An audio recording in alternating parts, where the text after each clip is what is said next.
সারা দেশে টানা বর্ষণ ও বন্যায় ক্ষতিগ্রস্ত মানুষের পাশে দাঁড়াতে প্রশাসন, আইন শৃঙ্খলা বাহিনী এবং দলীয় নেতাকর্মীদের প্রয়োজনীয় নির্দেশনা দিয়েছেন প্রধানমন্ত্রী তারেক রহমান। প্রধানমন্ত্রী শুক্রবার দিনভর বিভিন্ন জেলা প্রশাসক, পুলিশ সুপার ও সিভিল সার্জনের সঙ্গে কথা বলে সার্বিক পরিস্থিতির খোঁজখবর নিয়েছেন। পাশাপাশি উদ্ধার, ত্রাণ, চিকিৎসা ও পুনর্বাসন কার্যক্রমের অগ্রগতিও পর্যালোচনা করেন। এছাড়া সংশ্লিষ্ট মন্ত্রণালয়ের মন্ত্রী, সচিব ও দায়িত্বশীল কর্মকর্তাদের সঙ্গে আলোচনা করে সব কার্যক্রম আরও সমন্বিত ও কার্যকরভাবে পরিচালনার নির্দেশ দেন।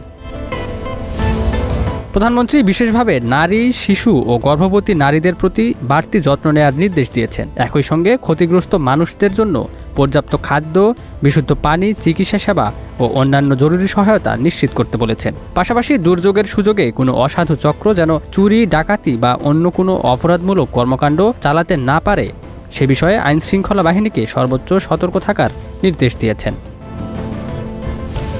এদিকে কয়েকটি এলাকায় বন্যার পানি কমতে শুরু করলেও পরিস্থিতি এখনও নিবিড়ভাবে পর্যবেক্ষণ করা হচ্ছে। সরকারের পক্ষ থেকে উদ্ধার, ত্রাণ ও পুনর্বাসন কার্যক্রম অব্যাহত রয়েছে। Desk report, news flash 71।